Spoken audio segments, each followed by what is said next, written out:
Okay. Uh, Dear friends, welcome. So today is Future of Music presentation of Dr. Stefan Pohlit from Germany. And today we're going to take a look on Western music. So, dear Stefan, thank you so much for joining us. And if you are ready, so I'm passing to you.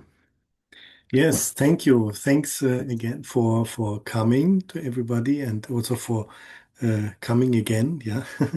Um, as I've pointed out before to Andre already, um, this meeting today, I decided to restructure that a little so that we would be oriented more towards a more real Steinerian perspective.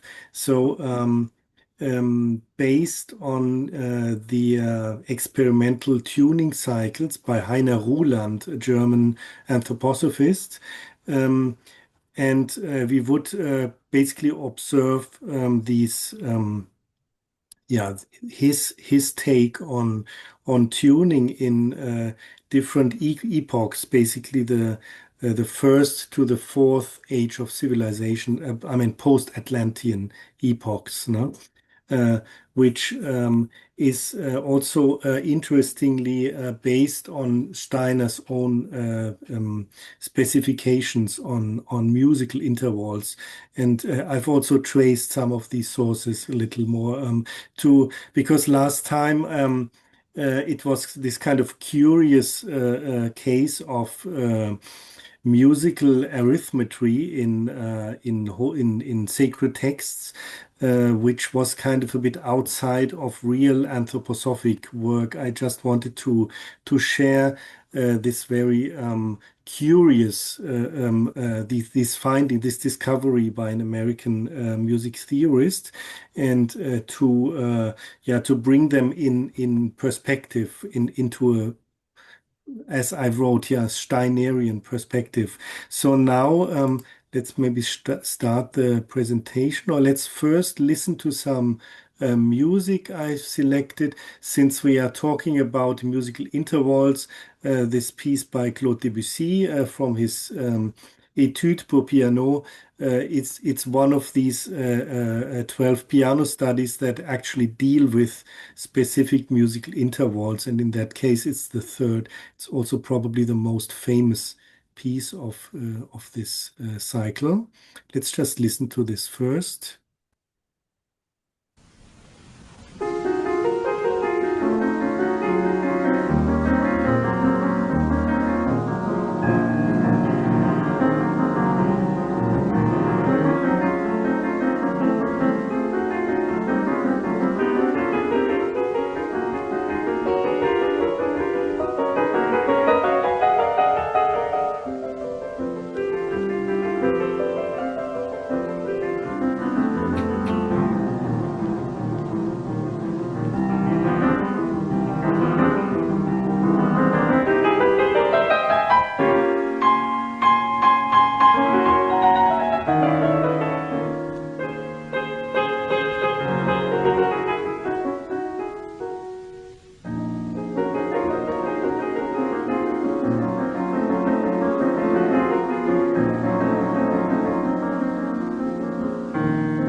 Yes, so far.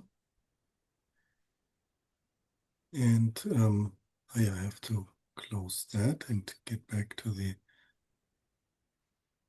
presentation exactly. And then would start. So here we are. Is that visible now fully, or is it It half of it? shows only part of it. For some Yeah, reason, I cannot see left part. yeah, exactly. Do it I again. see this select section also. Now that should be, Yes, yes, yes. It's perfect. yeah, Perfect. yeah. So exactly. So for that, I've rephrased the title of this part two lecture like as post-Atlantean tuning cycles, ages of civilization 1 to 4. So we would finish today at before the Renaissance, where we have the most for us probably the most significant um, change, because we have this Christ awakening and our present age. Otherwise, there are this is the more speculative part I would like to explore next time. Um, is the question how do we how what is the future of music actually? And of course, there have been many different changes in our interval perception, and one of these is has been this piece we just listened to, because it is based on thirds, on parallel thirds. But these thirds, uh, at the time when the piece was composed after 1900, they had already changed their meaning. It's a different approach. It is one might say more abstract, but on the other side, I would at least guess that Debussy, along with other composers such as Jean Sibelius, for example, was more in tune with the elemental world in his composing, in a way. Maybe the piano is not the best example because, according to Steiner, the piano is not a real instrument along with the other instruments, because it has no spiritual basis. It is a purely intellectual instrument. Um, I've collected some. I know that was here. Yeah, some um, yeah explanations by Steiner. In There's a collection of lectures that were given at very different times actually, so they were not linked initially when they were given, but today they are being issued as the inner nature of music and the experience of tone. Um, So in the sixth lecture given in 1923 in Stuttgart, we learn that harmony centers in human feeling. That is important for us because the question arises how we attain freedom in feeling, and that this can be attained through music. And we also learn that melody makes the head open to actual feelings, so that feelings becomes free, serene, purified. And also that feeling as a musical element ceases when taken over by mind and by will. And this is what I, in my um, summary to this. No, sorry, that's coming later. Yeah, I've identified as something like a luciferic, Ahrimanic polarity, something that is very common to our musical understanding of today, between commercial and intellectual music. So on the one side we have this popular commercial music, which is not folk music really. It's pop, just it's a commercial product, where specific items such as triads, for example, are just being reproduced in a way they have no meaning anymore, but they are kind of fed to us like some fast food or so. And on the other hand, we have this very abstract contemporary music that is completely receded from actual feeling. So the question arises, where is the human being then at home in music? And most, let's say, more profound, more serious people, for that reason, find their musical home only in older music. No? But we will see how this could be develops. Ne? Just as a recapitulation from last time, um, if we speak about numbers in music, we identify prime numbers, prime factors, as introducing new qualities of musical feeling, we could say, but technically spoken, also of musical dimensions in harmonic space.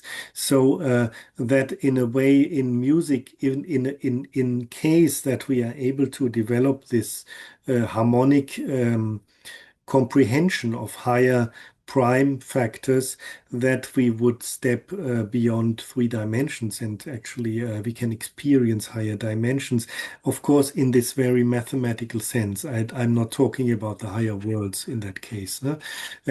But we must imagine that then the seven from the three-dimensional space we have here between factor 3 and 5, which is the common third harmony system, which we identify as tonal music today normally. When we go to the 7, that we would have actually something like a z-axis, and then to the 11 another one. And this is the space actually where I operate as composer, the space that I think that I have understood in a way, at least, no? Also in a more spiritual sense. Um, but there's also, interestingly, the question about the 7, because the 7 normally symbolizes, signifies in temporal values. So a time in common material physics is the fourth dimension. I think this is also no coincidence that the 7 is often associated with temporal cycles. Now, this is also in anthroposophic pedagogy. This is very important, 7-year cycles and so on. But this Mr. Heiner Ruland, uh, who was a South German anthroposophic music pedagogist and music researcher, around 1980, published this kind of seminal work. It's called Expanding Tonal Awareness. I have the German. I don't know if everybody can see it, but there will be a bibliography. I know this, yeah, exactly, ja. Ein Weg zur Erweiterung des Tonerlebens, ne? In German, issued in Basel by a publisher in Basel, and he came up with the idea to divide the 7 ages of civilization, post-Atlantean ages of civilization, by also a factor in terms of musical intervals. So we have to go to a higher octave, and they take the octave between 14 and 7. So then we have 8, respectively 7 steps. This is a method which he must have learned from Kathleen Schlesinger, who was an English musicologist, through her at the time also seminal important dissertation, The Greek Aulos. I will talk about that later. Yeah. What's now important for us only is that Ruland, based on Steiner's specifications, identified different intervals for different ages. So we will see now the harmonic 7th as something like an echo from the Atlantean age, and reflecting into ancient India. The question is then, where do we come? I mean, Heiner Ruland's book finishes with many question marks, and he has ideas about how music should evolve, also based on Steiner's ideas that the octave, for example, or the understanding of musical seconds. The interval of the second should become of important should receive important consideration. On the other hand, he explained our present state as something like we have as if we have fallen out of music, and of course there are many different possible explanations we can talk about that. I thought that it would still be important from a Steinerian perspective that we have this famous Michaelic War of the 19th century that finished in 1879, and then we have this new materialism coming into music around 1900 and afterwards. And at the moment, as for example here in Germany, as a composer living in Germany, we have a very important issue that soon the German Association of Music Authors is going to is trying to sanction again a new proposal for the treatment of royalties, which will disfavor classical music very much. I mean, it's like basically it's like a crusade against serious music. This is something that we are facing in Germany, which is from the outside is being considered as the place, the country of music in a way. So I think these issues, this topic is important, and it's also very serious, of course. So the question, what's at stake, as I've already said, I mean, the question is, how do we feel? I mean, we are not even talking about the spiritual worlds at the moment. We talk about our home in this body, in our and our emotional home. The question is, let's compare it a little to sports, to physical education. Imagine you just sit in a chair all the time. You never move. You have a limited variety of movements that you know, and that in the end your body will just degrade. And we can understand music in the same way. I mean, I would not probably not limit it to just sports for the soul, but it's a bit something like that, that we would learn to move also and to become in the end emotionally free, of course. And on the one hand, we would, if we only treat music intellectually or only materialistically as sound, as today in contemporary composers often just speak of sonic events, not of music anymore, then we will not grasp the nature of music and of our capabilities, of our emotional capabilities of rising beyond what we have learned, let's say. And on the other hand, we have this kind of, I would not even talk of sensuality, of very basic, very primeval way of feeling. I mean, like I would even rather speak of mechanisms. When we speak about most popular or most, let's say, commercial music, we have to endure in public life today. There was an anthroposophic German musicologist called Hermann Frogner, who called this polarity Klangekstase, so sound ecstasy. Imagine like a primeval human being just knocking on a stone or something like that, and then just wondering how this sounds, but not being really involved in this experience. Yeah, so I've identified in this or what I've been doing actually for the past 25 years, let's say as a composer, as something like a middle path. Also, I've been very inspired, very fascinated by the lectures of Are Torresen here in this group. And this is by no means comparable to what Are Torresen has achieved as a spiritual path, but this is we just talk about music in the end.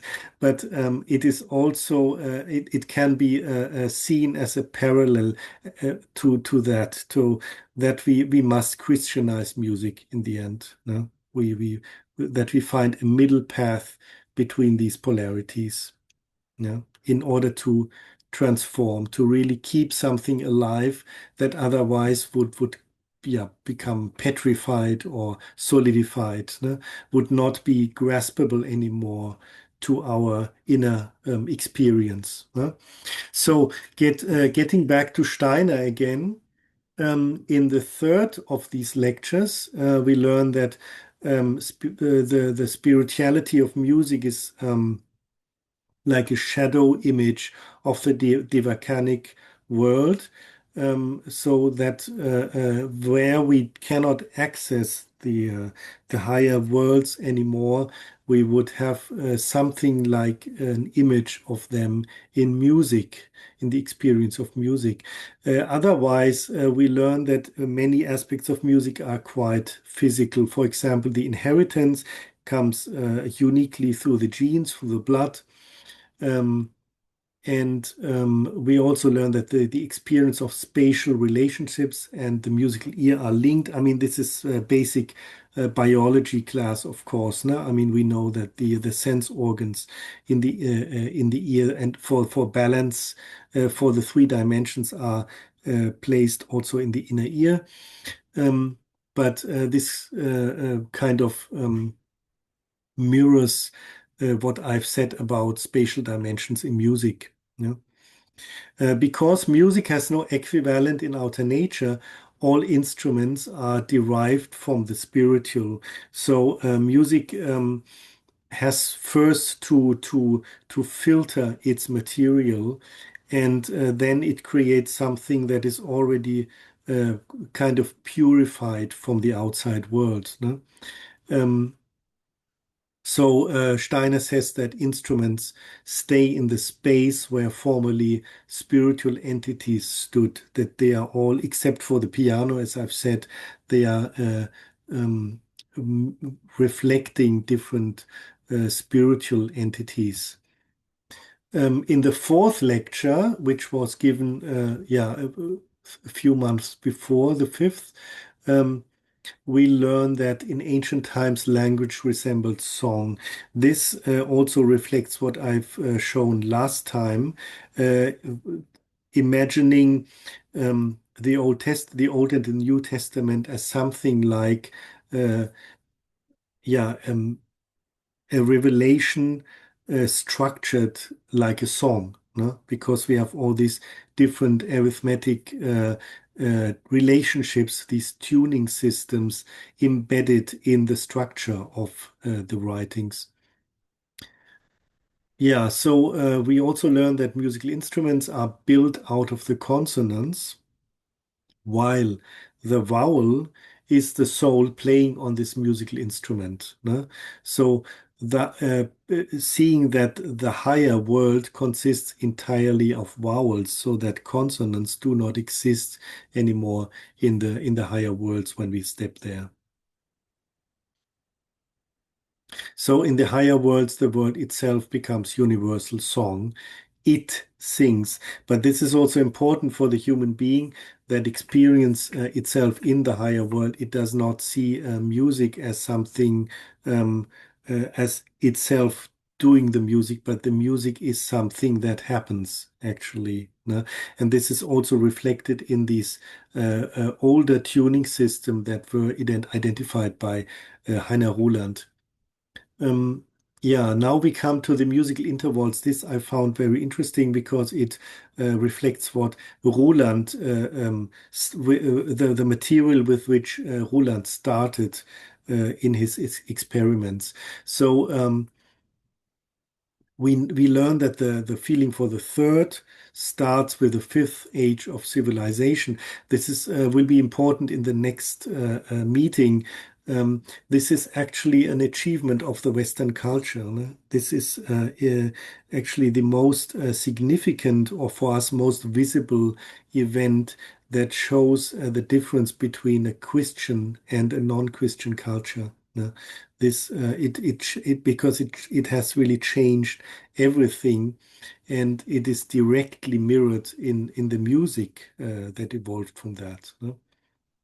On the other hand, talking about the future of music, a feeling for the octave in the complete sense has not yet been developed. So that would mean uh, living in the octave would, according to Steiner, basically mean to that the proof for the deity, for God, would be completely included in the. I mean, there would be no question about it for nobody, because there's this direct link between the upper and the lower being, no?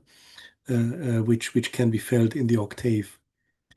Um, yeah, I mean, maybe that this quotation, the ear as a transmitter to man's inner being, this I think, yeah, this has already been reflected in the pages before, no? But now let's talk about Atlantis and about old India. This system of the natural harmonic seventh, which Heiner Ruland built based on Steiner's on this passage actually in Steiner's lecture um, from Stuttgart, March 1923. I experience music as I experience myself in the spiritual world. This would mean when I listen to this musical system based on the harmonic seventh, I would not feel how I'm bound to the earth. I would rather live exist in the spiritual world. And Steiner said that we should imagine the seventh as the smallest interval in that system, so that there are no intervals that are smaller than the seventh. The fifth is unknown. And as we will see, it is unknown in several, in multiple senses. Yeah.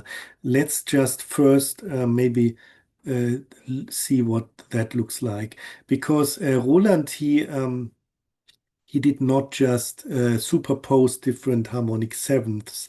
I mean, also I have to say that Steiner did not speak about the harmonic seventh. He just said seventh. It might be that he just considered the seventh in a very general manner, or that he just considered the piano scale.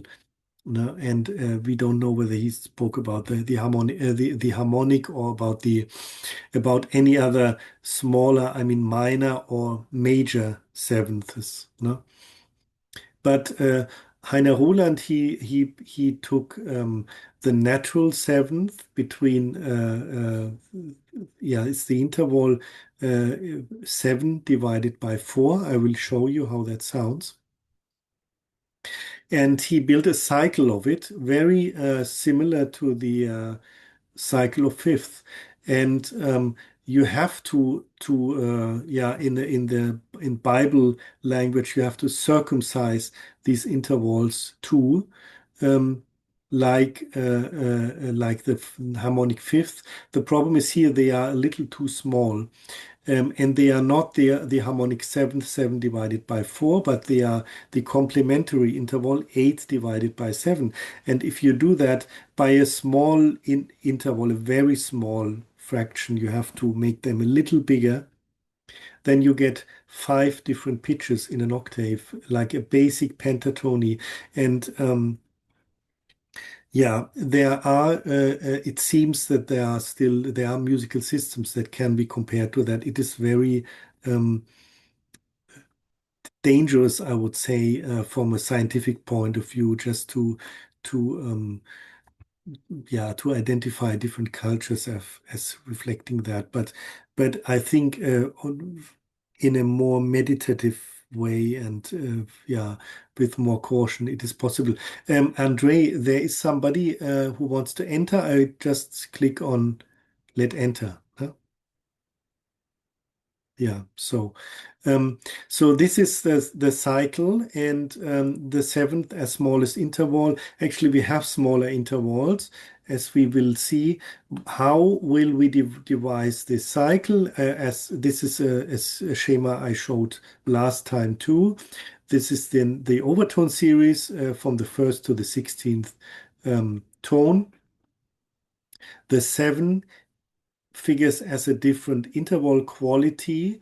This quality, as you can also already see from this alteration sign, it comes here for the first time and it will be multiplied here by the octave. 14 is the octave of 7 and so on. It can also be multiplied by 3 and by any other interval that's coming next, which creates an infinite number of intervals, possible intervals in the harmonic spectrum. So if we listen to a piano string, especially to a low string, we might just listen into infinity. No? So we take this interval and then we create, first we create a column like that. I have an example I would like to show. Um, sorry, yes, to make that smaller. So unfortunately, I have to open these examples first and then I can share them. So here we are. Yeah, it doesn't sound so nice. I recorded them very quickly with my Persian Santur, but it should work. So yeah, sorry, just to show, I mean, this here is a kind of a meaningless, uh, yeah, how should I say, graph or yeah. Ruland, he just uses this to show where these pentatonic uh, pitches are located. No? So that, for example, this H, which is a B natural, H in German, no? B natural is a little higher than the B on the piano scale. The G should be a little lower than the G on the piano scale. Now, I mean, you get the idea that you could start imagining such a cycle by taking a pentatonic scale on the piano and then trying to imagine that some pitches that they shift into equal um, distances. Yeah. So that would be, yeah, I just place the harmonic seventh together with the harmonic major third into this pitch, which is already identified as actually the seventh of another of C, just to show you how complicated that can become. And then from this context, take the seventh out.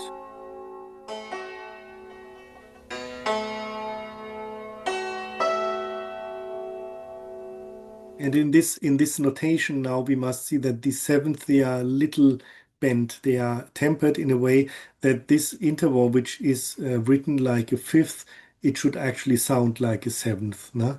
Because it's yeah like the snake that bites its own tail. It has to come together.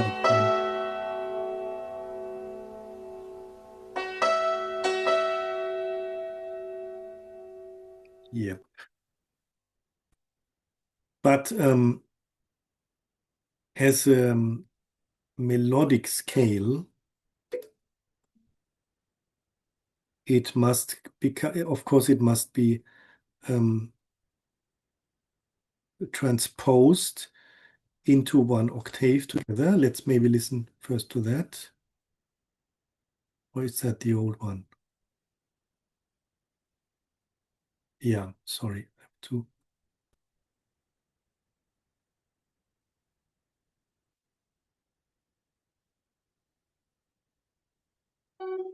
No, should work now. Yeah. Sorry.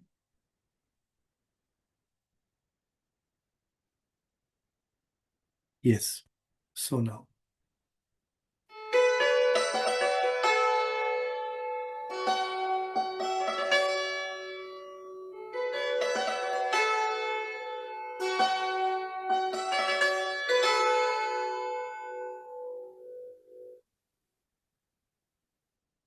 Yeah, I think that is, yeah. And another one, another example, now transposing this into a low pentatony.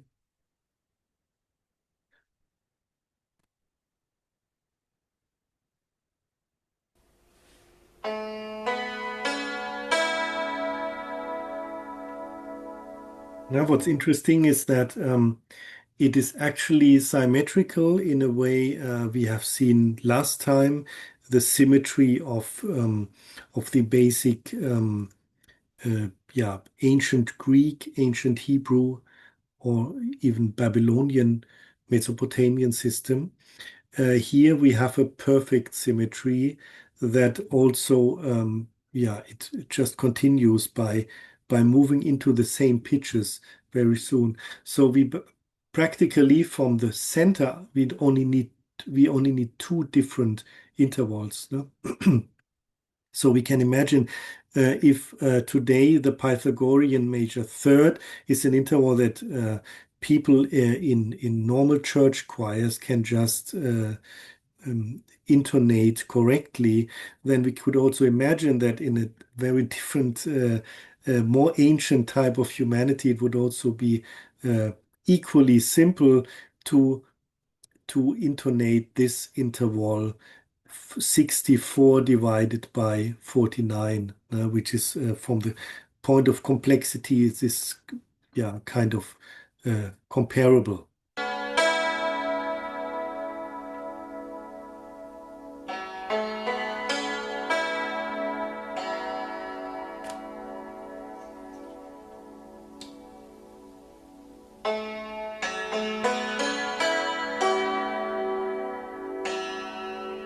Yeah, now we come to something. This is from Ruland's book. Something he wrote it's called a snake song of the Hopi Indians. This is something which I share with caution because I'm not sure about the source here, and we have the issue, at least in my professional network, we have the issue of cultural appropriation. But I've listened to some Hopi music on the internet, and I would like to share later in the bibliography some links which I cannot share here for copyright reason. But it seems that there are some of these pentatonic cycles are present in Native American folklore.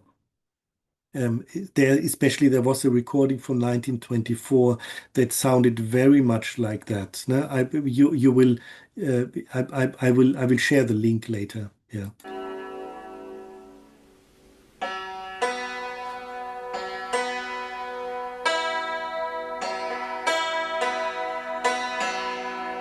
Maybe again, sorry.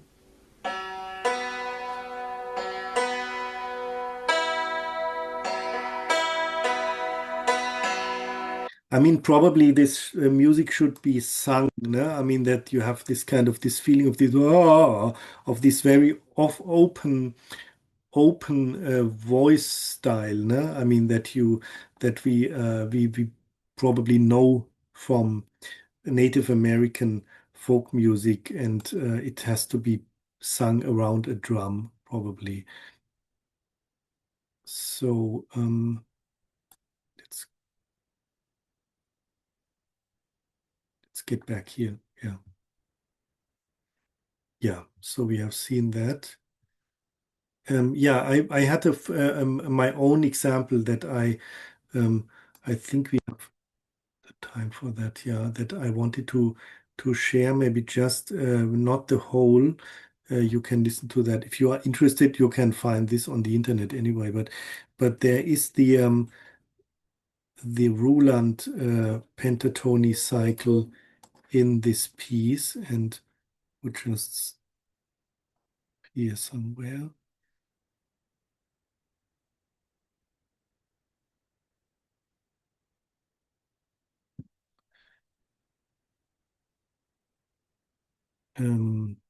Yes, so here we are. Sorry. Actually, among microtonalists, this so-called Old Indian pentatonic harmonic seventh scale is being labeled the anthroposophic scale. So it's somehow in anticipation of Ruland, probably. Yeah, it's just here. Listen to that now. The strings will ascend in this.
Yeah, so on. This is all played on different, on detuned harmonics. That's why it sounds different. Yes,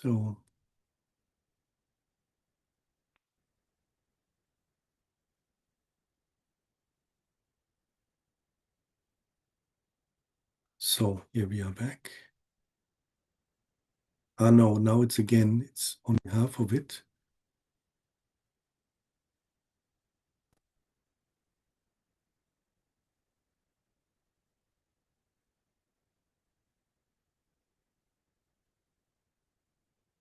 I'm sorry. I suppose it is not visible fully, no? No. Um, yes, so now it should.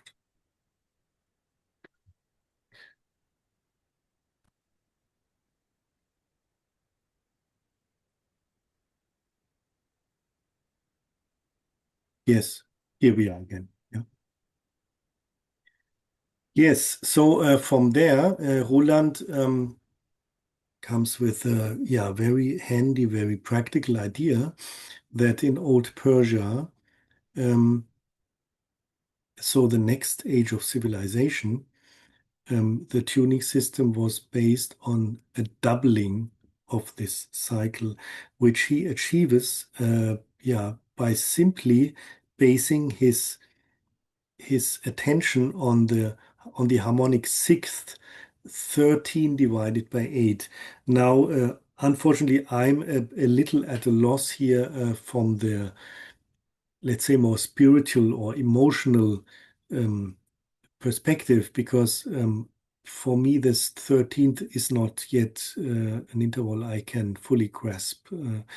It's also not entirely necessary in what I do, but so for that I cannot answer so well to the question what this 13 actually means in music.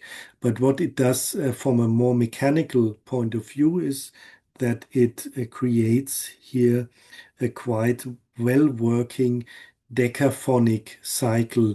It's just the double of the cycle we had before, and this probably led Ruland to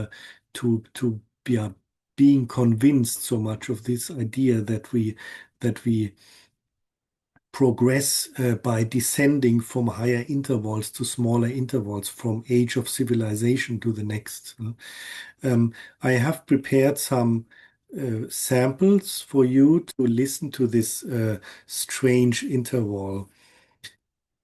So, yeah, let's first listen to the interval itself. Just a second, I have to share it.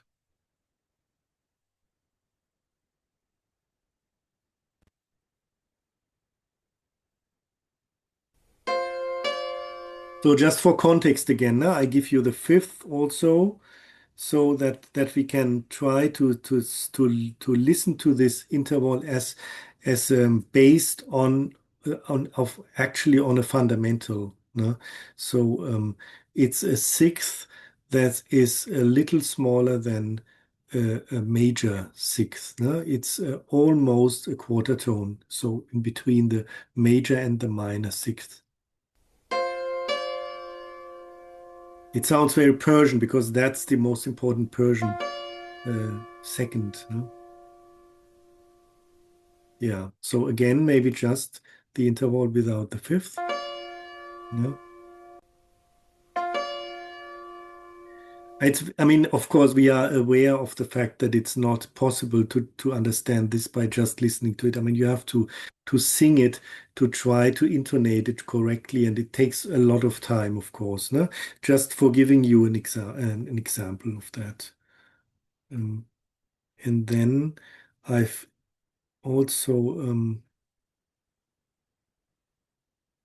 yeah, there's another experiment. It's a little older. It's I tried to bring these intervals into some meaningful connection, which I suppose I failed, but the simplest interval here is actually the sixth 13 divided by 8. And there are no whatsoever intervals we know from our music. So it is very difficult. We have um, these steps that are between, between minor and major seconds. They are three-quarter tones, but a little bigger than that even. So we cannot even come through just common Arab music intervals. And then we receive this 10 pitches cycle. No? Let's just listen to it.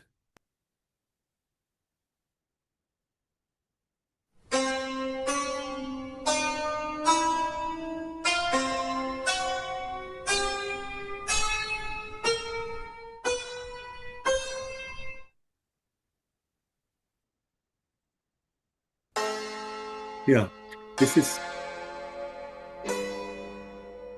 so this is an experiment to make harmonic connections with these intervals and to try to bring them closer to intervals we actually can understand in a way in our present tuning harmonic understanding. And there are different options. It's slightly with slightly different intonation. None of them. It's really just an experiment, just to show you how strange this actually is. Yeah.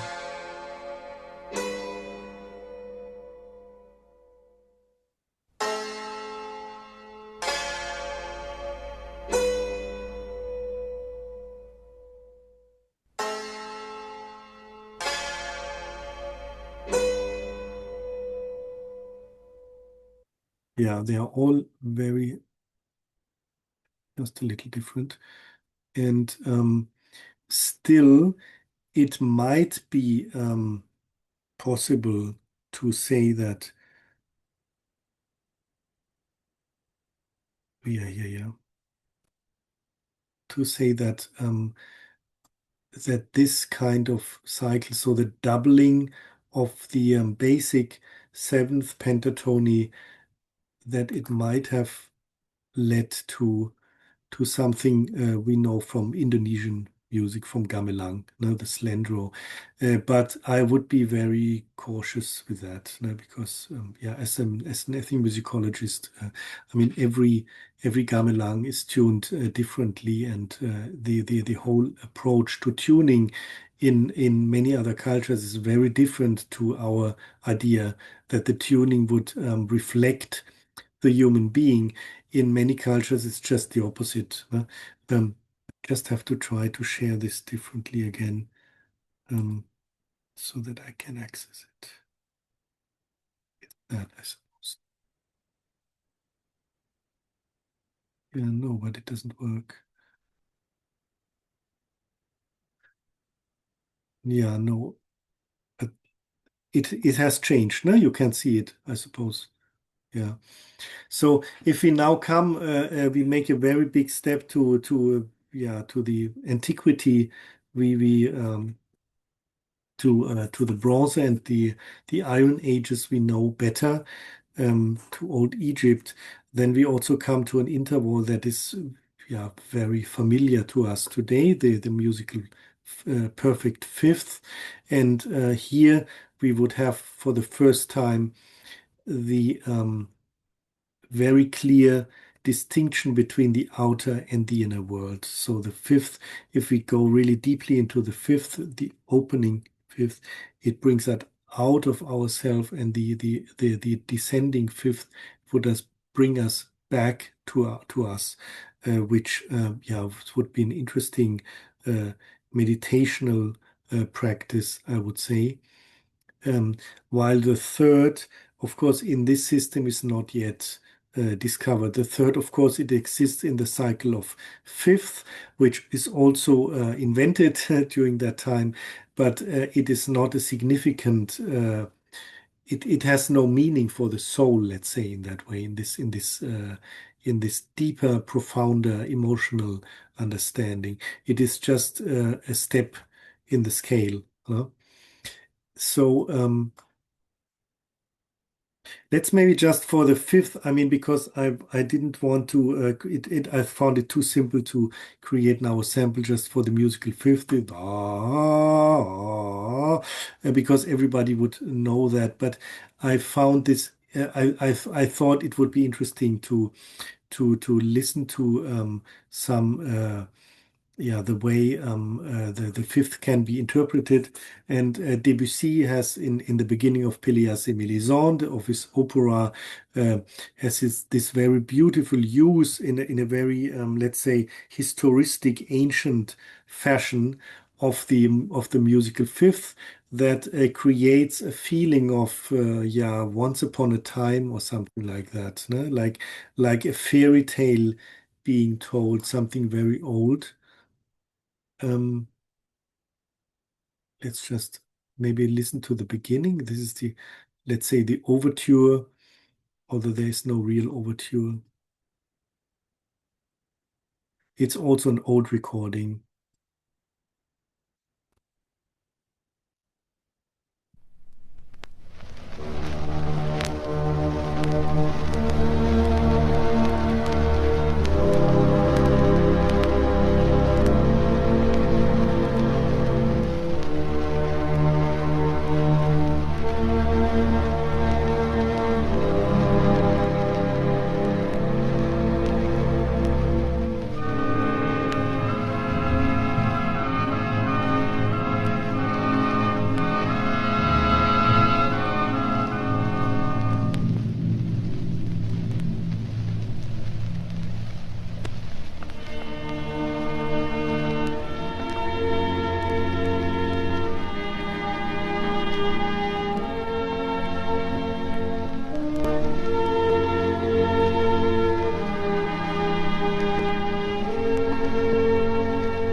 Yeah, so far that was the moment when the curtain is opened. Um, yeah, I'm letting another listener in. Um, so let's get.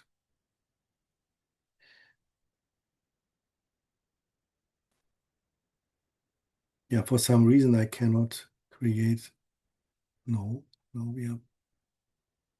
No, yeah, I cannot create the full view of this slide show anymore. But it's more important that it works, that you can see it anyway. No?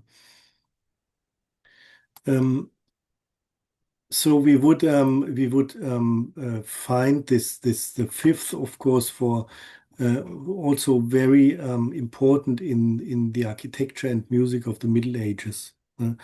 And of course, it's kind of the pillar of on which our harmonic systems are built.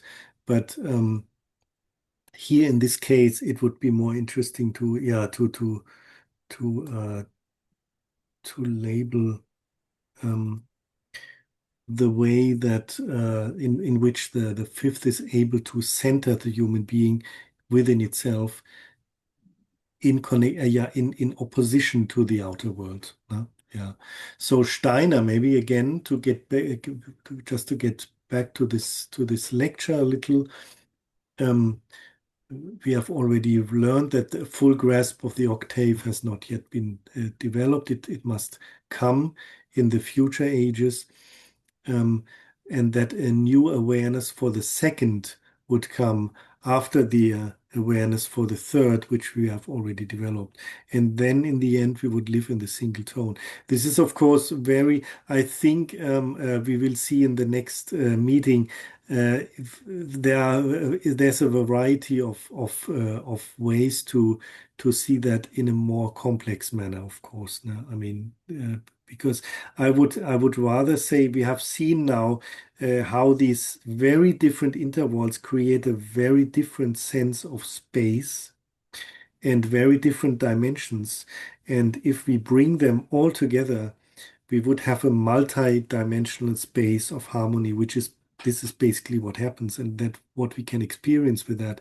And so the problem seeing intervals only as scales or in this limited three-dimensional harmonic space, which we have in our conventional third harmony, that would also reduce the possibilities. No?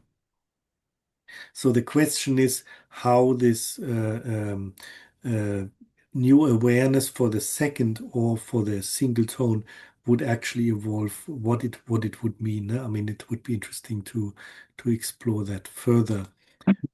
Um, getting back to the fifth is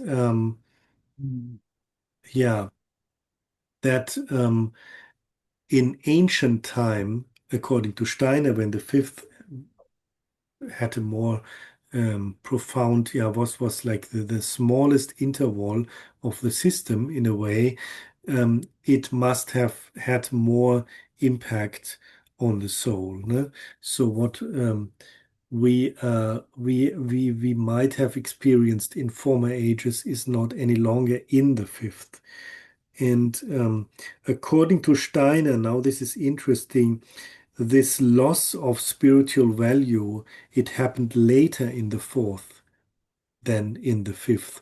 So according to Steiner, the fourth can be regarded as a bridge because some of this sense of this meaning would still would have been longer active in the fourth than in the fifth. No? This will be interesting when yeah, I'm sorry, I cannot see my full slide at the moment. Something, it has, from Zoom, I don't know. Yeah, but this is basically what I wanted to show before. So that the I now is enshrined in this mystery, you know? I mean, just symbolically as a pyramid, because it refers to the age of the pyramids. And so we would have in the fifth, in this which is the third, no? I mean the third part of the string when we divide it, that the fifth would become this kind of temple of the human being, of the soul inside the human being, with the I as center.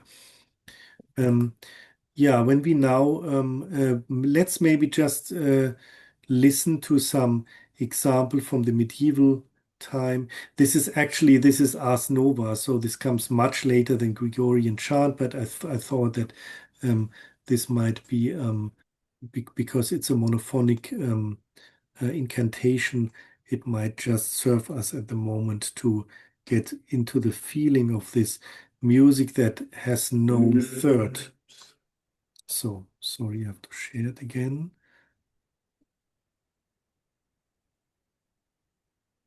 Yeah, this is the beginning of the Messe de Notre Dame by Guillaume de Machaut. So again, now.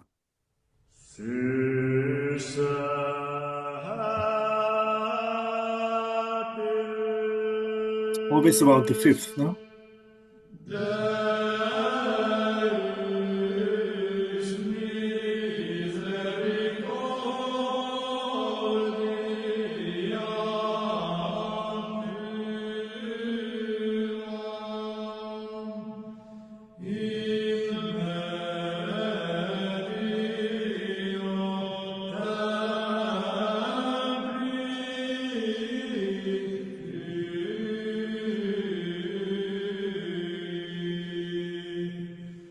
Yeah, maybe so far. Very nice. And so we get back to.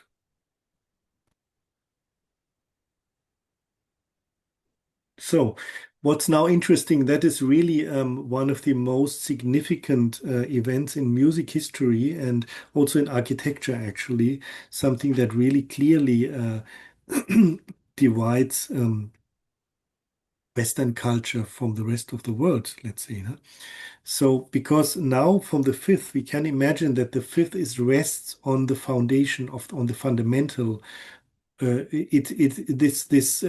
fifth can be clearly, yeah, it stands on the overtone series, we can say, no? Because it's fundamental, its lower pitch is the same like the fundamental note of the musical spectrum. But now what happens here is that we go to an understanding of music that is based on the fourth. No? So it's kind of it's lacking its feet now. It's an interval that cannot be considered consonant in a harmonic sense because it is not able to create a triad. No? That's obvious. No? But it's because of its quality of being a little more different, but still a very simple interval, and in a way, melodically a consonance. No? This interval, the fourth, became the most important interval of the early polyphony. No? Because it is strongly it is, let's say, dissonant enough to create a difference to the fundamental note. No? And this is what happens now in the early organum. So we could say this is an analogy that was proposed by Peter-Michael Riehm in his lectures at Karlsruhe Music University. We can create a correlation between the Romanesque style of architecture, which is like, yeah, grounded, and it also is like the ancient temple style. It has a crypt, no? Like the pyramids, to something like this. No, tada, it's not coming. Now this, yeah, exactly. So, what happens now? The crypt disappears, and the roof is being pulled towards the sky. No, so like something is lost, or yeah, I mean, for yeah, I mean, Peter-Michael Riehm used to point out how important it is that when you walk inside a Gothic cathedral, like in this Strasbourg Münster here, um, that you how you would be stretched towards the ceiling, how you would walk very straight, and what kind of feeling that creates. So it's lacking the feet, actually, like the fourth, harmonically speaking. So let's see how this diaphonia in as the basic interval of the organum of which is something that defines the difference now in music between Western Christian culture and the rest of the world, in very simple terms, of course. We can see now how the fourth becomes the most important interval, that the lines would get back to the fourth, and then they would have a few intervals like a thirds to in which they can oscillate. No? Let's listen to that, to a very important piece. Actually, it's already four voices here. Sederun Principes by Perrotin, which was the great master of the early polyphony of the Ars Antiqua in Paris at the School of Notre Dame. I have to open that again. It's just maybe you would like to focus also, concentrate on the rhythmic aspect of it, on this kind of ternary, like a dancing way of yeah, almost like jazz, actually, in a way, this ternary meter.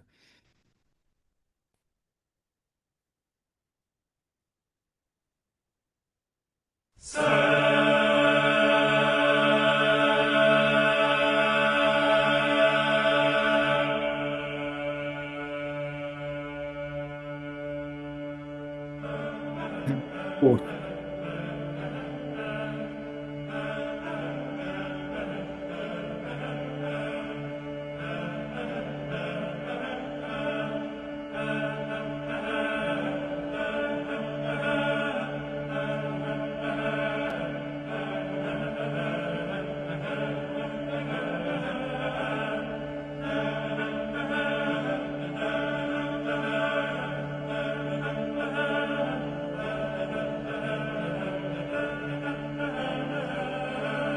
yeah, I'm sorry, I have to stop for because of time, but I will include the link. I will show you where you can find this music. So um, let's just. Yeah, there's something else I wanted to as an intercultural comparison, let's say, this, because this is a part of my work also, that you can find music like that yeah, seems to be reminiscent or has never changed, maybe, let's say, rather, no? Like rudimentary, no? Of medieval music, no? And this would be in the Pontic folk music. And I'm sorry, just so now again. This is a Pontic folk song for the Pontic lyre and voice, and it is also based on the fourth because the Pontic lyre is yeah, specifically um, customized for this interval. So yeah. Anastorota palia, I restore the old, no?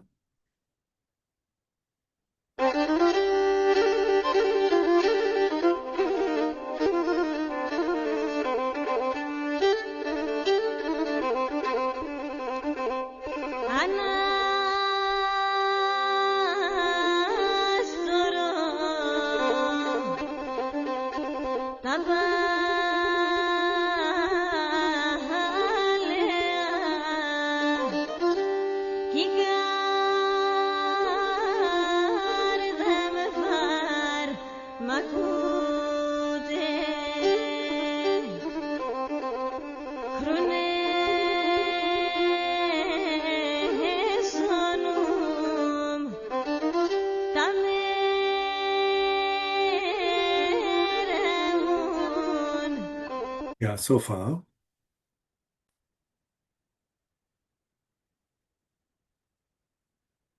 And Yeah. Yeah, I think I've solved the problem. Now we can get back to.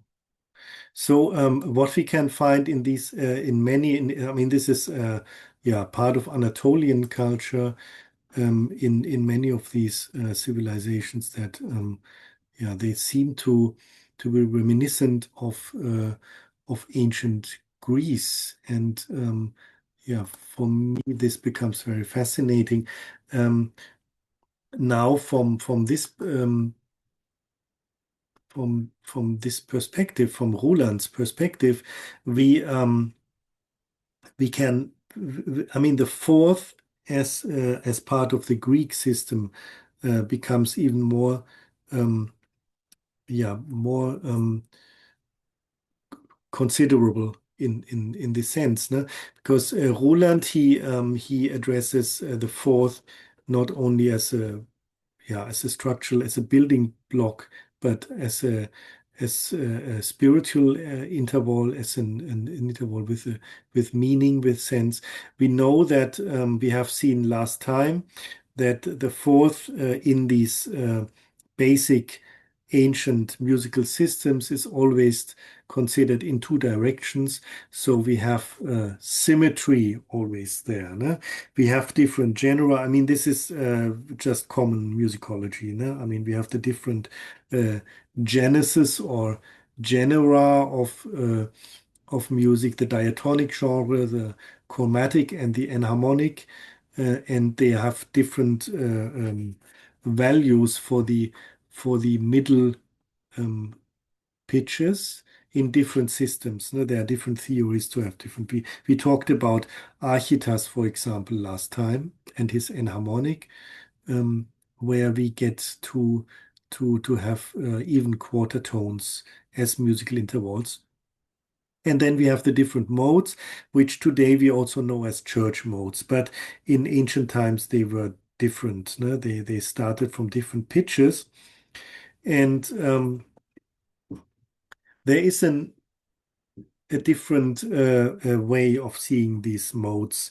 And Ruland introduces this. This is entirely made, I mean, it is entirely his theory, of course, that there existed next to the Apollonian, the general system built of the harmonic perfect fourths, that there existed a different fourth also, which is easily built by this quarter tone interval if we just use the overtone series. Actually, we can use this in both direction, but the system itself cannot be, it is not symmetrical.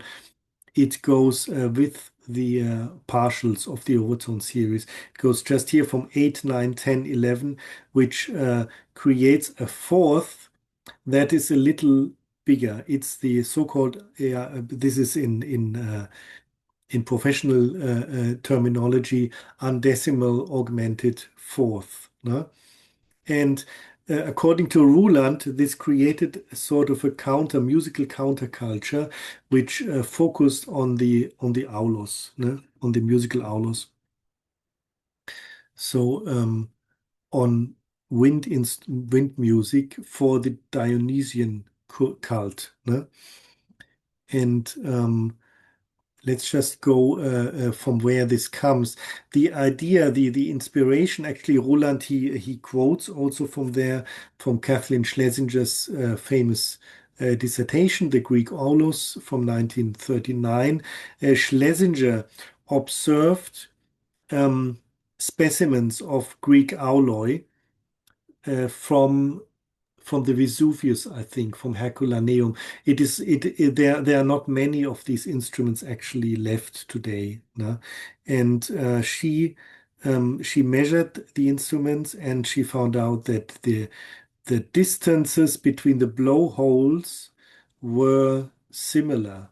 And at least physically, theoretically, when you create an instrument like that, where the distances between the blowholes are all the same, then you create a mirror of the overtone series. You create a subharmonic series, because musically the the pitches that result from these blowholes will change exponentially and not just by edit and not edit as addition, not additively.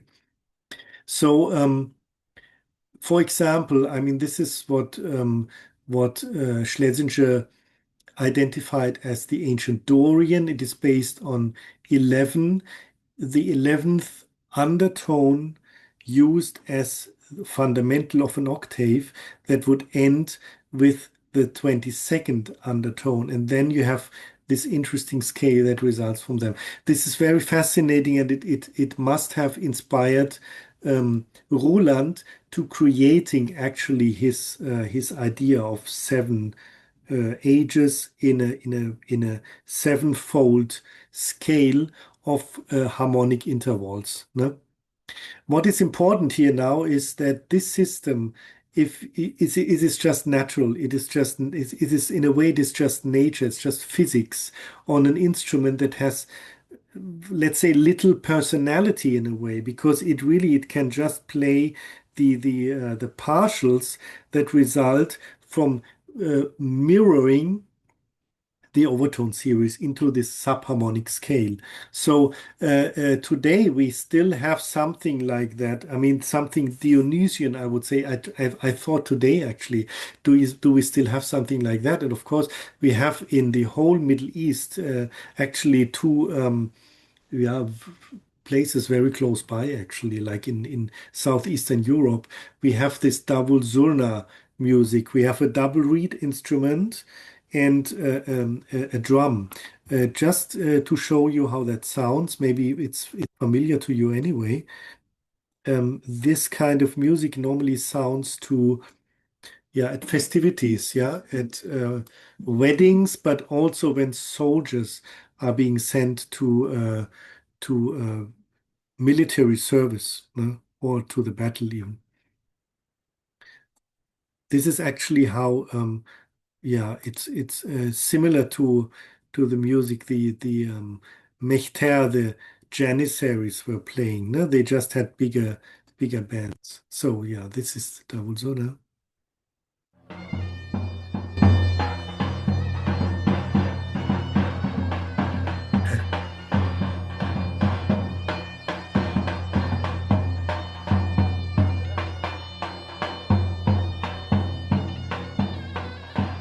Now you can hear this cyclic motion of the melody.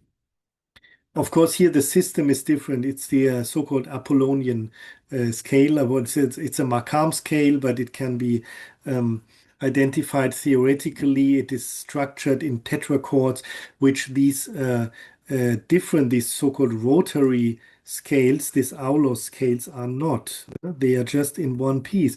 And this, I thought a bit further and thought, well, if you take the legend of Marsyas, um, I mean, you are familiar with the idea. There's a version of this story that Apollo, I mean, Marsyas, he challenged Apollo in a musical contest. The aulos actually used to be a discipline at the Olympic Games. Um, and he lost. Why? Because Apollo, he asked him whether he could. Apollo had his lyre, and he just reversed the lyre and played with the reversed instrument. He asked Marsyas whether he could do the same, and then Marsyas couldn't do it. He couldn't change his instrument and then play. And then he was flayed, actually, alive. Um, and I thought, well, in musical terms, this is completely understandable, because if Marsyas plays this kind of scale on his instrument, I mean, if in Schlesinger's terms, then his scale cannot be reversed. It only goes into one direction. and also it has no inner life, so it's his its skin is being revealed, it's torn away, no? But it is not as, let's say, spiritual as the Apollonian music, because there's no theory inside it, no? It is kind of you might even say animalic, no? Yes, that would be the difference is, of course, very. I mean, for composers today, the Marcia's way of scale is much more interesting, actually, because it has more variety, you know. But in as a build for building a musical system, a musical um, psychology on which you can rely, and you could build, you could, yeah, illustrate feelings, let's say, no? In different moods and temperaments, you would need a kind of something that is theoretically intelligible, and then you would have this Apollonian system with its symmetries. No? Yeah, that only. Ruland, he builds from this idea, he builds a scale based on this natural fourth. No? And what is very interesting now is also that is the logic, maybe the crazy logic in Ruland's approach is that it works almost perfectly. He can create now, he can double, like he doubled the old Indian scale with the old Persian scale. Now he has doubled the cycle of fifths with this cycle of the undecimal augmented fourth to a cycle of 24 notes. No? And it works almost perfectly. I mean, this so-called circumcision of cutting the too big, the parts that are too big is very small. It creates a very small comma. No? It's half of the Pythagorean comma. It's just 12. No? Or is it? Yes, it is. Yeah, yeah, yeah. It is. It is just because it's just roughly 1 cent per pitch. With that is too much. No? So it's very small that what we have to create to correct from temperament. This is very close to a tempered system. No? And for that reason, I have experimented with it too. Maybe to show you something, also some speculation, maybe uh, whether such a system exists. And we have here a very strange chimera of, yeah, let's say something like the Schlesinger scales, that is a subharmonic scale, just resulting from equidistant blowholes, and something that also reminds of Ruland's 24 note scale. Let's just see. This is something I recorded myself and also tried to measure in Talesh, Iran, in a few years ago. Yeah. So this is this is not the instrument. It's just a photo now. It's a similar instrument but not made of metal. It was more. So here you can see. Yeah, you have different cycles on this interval. 8, 9, 10, 11, ne? But as portions of a scale.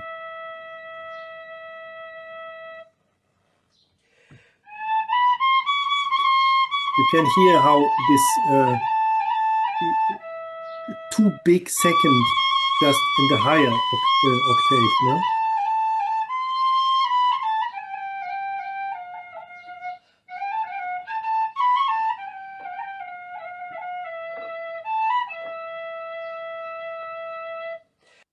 Yeah, I mean, would be nice to get deeper into that, but um, what's interesting about it is that the intervals from the higher degrees. I mean, the scale, first of all, sorry, I have to say they did rather descend, no?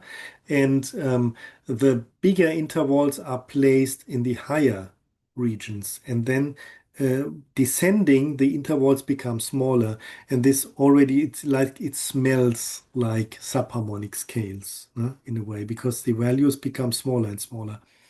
Um, so yes, so maybe that that's it. I wanted to show you a very short excerpt from an orchestra piece by me where I uh, try to actually work with Heiner Ruland's 24 note scale. Um, and maybe let's just listen to that, yeah, to how this I mean I actually theoretically I explored that very much. There are different publications about that actually, and I found that these interval cycles, they create the whole spatial yeah, let's say behavior of music, no? Um, that you cannot just take the scale and say, well, these are different pitches and it's interesting, but the pitches, the structure itself, it also creates different harmonic spaces, and it also requires different structural solutions if you want to work with them, no? Different harmonic forms, no? Yeah, and this is where it becomes really interesting. So. Let's just share this as like a post ludium, and then that's it for today, I would say.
Yeah, so far. Yeah. Yeah, the whole piece can be found somewhere on the internet. Yeah, thank you very much. I think this is for today.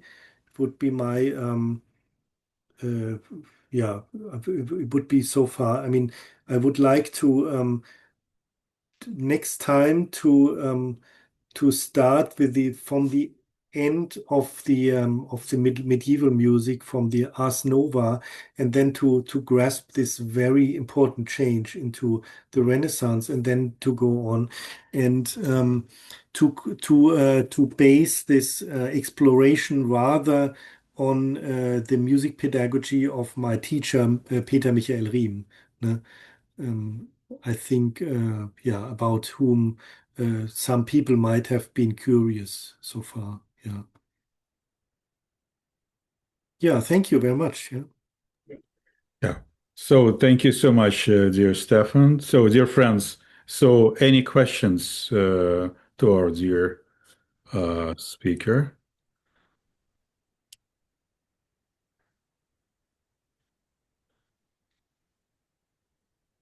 Okay, so Emre first. Yeah. Hello, Stefan. Hello. Thank you for these wonderful lectures. I'm not an expert, um, but I feel I've picked up a lot. Um, One thing you mentioned very briefly this time that Roland Ruland had a hypothesis that as civilizations advance, what was that? The interval changes, something like that. Maybe I have the terminology wrong. Could you expound a little more on that? And then also in light of what you know of what Rudolf Steiner has written on music. Yeah. Yes. I found this book fascinating when I discovered it. I mean, my teacher, Peter-Michael Riehm, gave it to me. He said, well, read it and you can find out what you think about it. He didn't want to become preachy about it. No? But as far as I know, this book is still being used at some Waldorf schools in Germany. It's part of the I don't let's not say of a canon, but of something like a bibliography, like a common bibliography, you know, like a reference point. And it would be interesting maybe to at a different time later to maybe to actually to build Ruland's monochord and to make these experiments. I mean, like as a meditation on musical tuning, because it would be more interesting to explore the spiritual part of that, no? Of course, and whether it's true or not. Because if you come with this in any university at the moment or Musikhochschule, they might just laugh at you, of course, no? I mean, because this is not materialistic science in any way. It's very speculative. It's speculative music theory. The idea that our understanding of music expands with our spiritual or with our inner evolution. I think that is it's kind of obvious in a way, but it's fascinating because it was never addressed by somebody before him, I suppose. No? I mean, by maybe by Hans Kaiser or it, but most I mean to create really the correlation between the human soul and to explore the meaning of musical intervals, no? And whether these intervals were really, I mean, if we would go back to, I don't know, ancient India, and then maybe we would be disappointed that they are not playing it exactly like Roland said. But maybe that's not so important. It's rather to find these places inside of us, no? I mean, so beyond time, no? In a way. I mean, this is something we can do at least, no? Easily. Um, and I mean, when we will, I would like to go because it's very important, this change from the medieval music to Renaissance music, no? Um, because there's a different polyphony that starts from there. And this is something that only the Europeans have, no? I mean, or have created, no? I mean, I've tried to, because I taught for a long time in Turkey, and they have a different understanding of music. It's more like the polyphony of the of Perrotin, I would say, no? Something if we, I mean, they of course they are wonderful musicians. They go to Western conservatories, and then they brought all this knowledge back. There are wonderful conservatories in Turkey now, or they have been for 100 years now.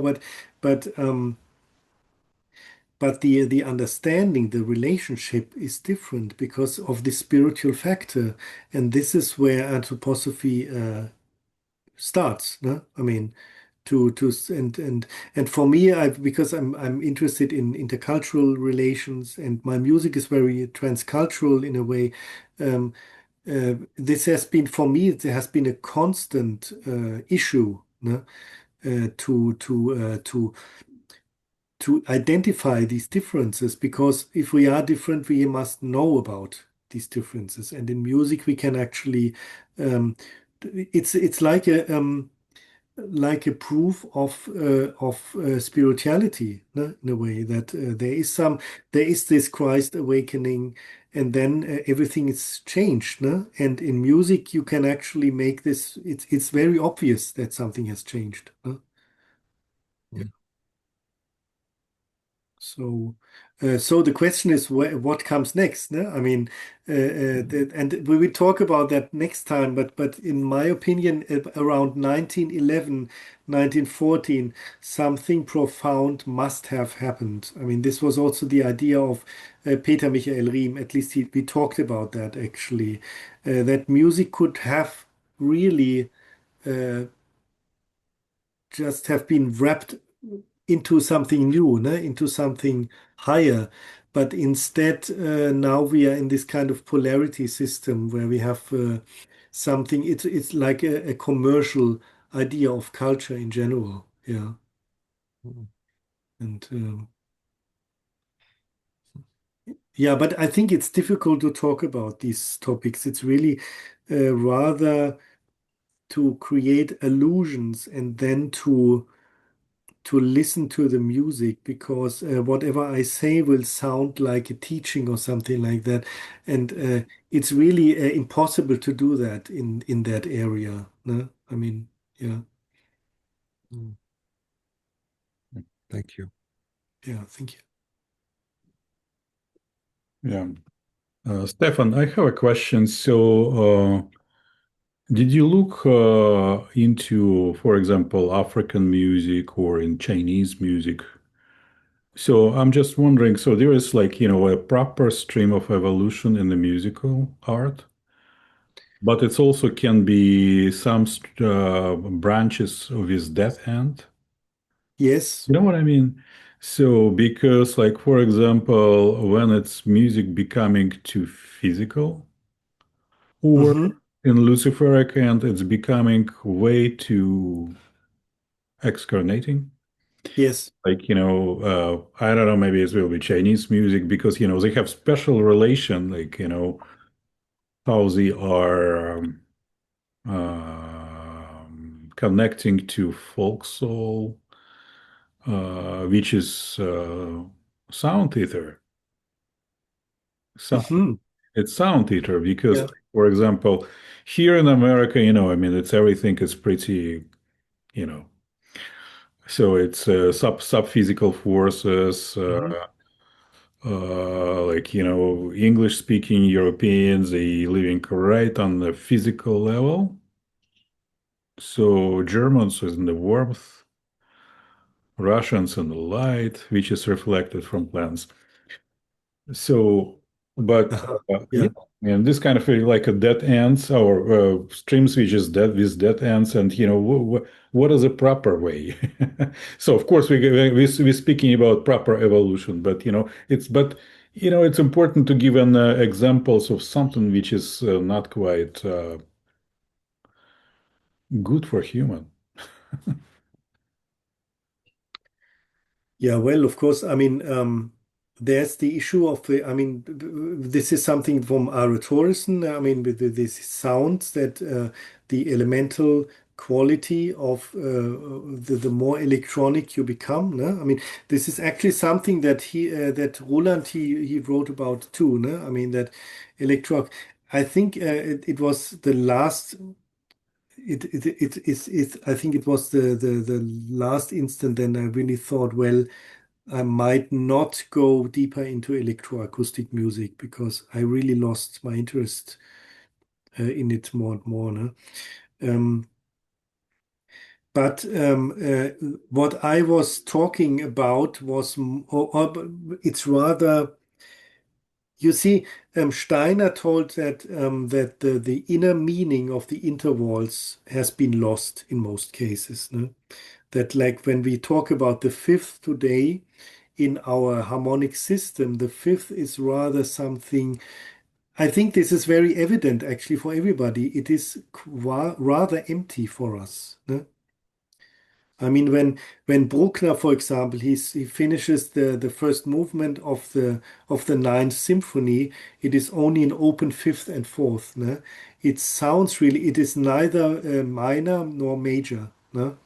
It sounds really something empty, like a skeleton, no? Something like that, or somebody would say like a cathedral or something like that. No? There are all kinds of uh, I don't know connotations maybe, but this emptiness we have to take seriously because it might be what Steiner said, no? That the spiritual the fullness of the interval has actually been lost. We fill it with the third. No? The third is now for us, it's the interval of the human eye. No? We will talk about that more deeply later, yeah, next time. But um, what comes after the third? Because the third has been completely, it has been used like, I don't know, sorry, I'm like toilet paper or something like that. Sorry, pardon my French, but uh, in popular or in let's say not all popular music is bad in a way, but in this commercialization of music, which we listen to every day, no? We have I mean, these kind of musics, they have worked on the third, of course, for like 100 years now. No? We have the third all the time as something that really is completely meaningless now. It's like a sugar into your coffee, something that is bad for you and you don't need it, ne? Can drink it without, ne? And and there are musics that are even far lower, even. I mean, like this all techno music, no, with these low basses. They work on elements of music that are even lower and that create.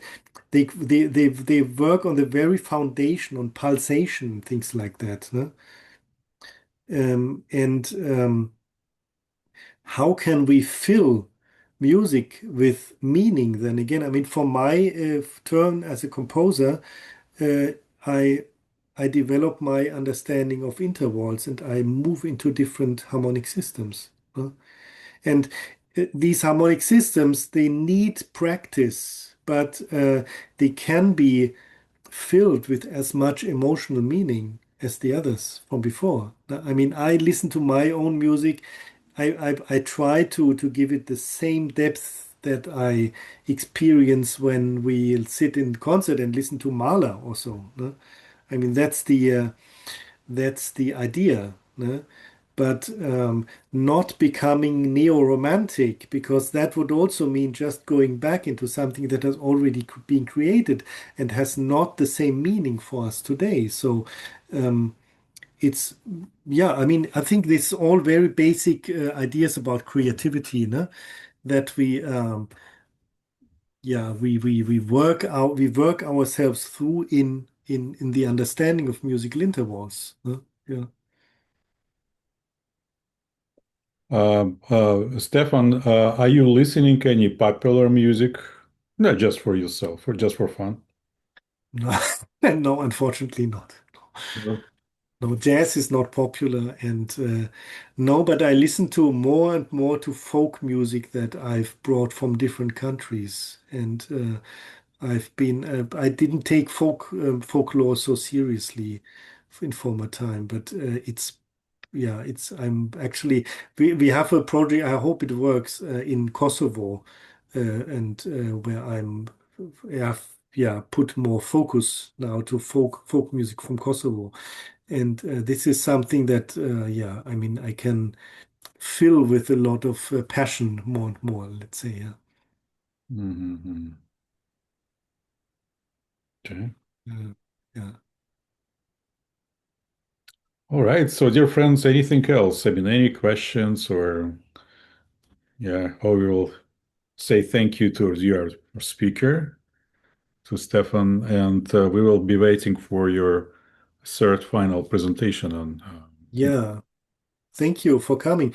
And I hope if anything is too complicated, because with music, you never know. You speak about the fifth and you think, people might get bored. It's too simple. And then maybe somebody has been missed somewhere.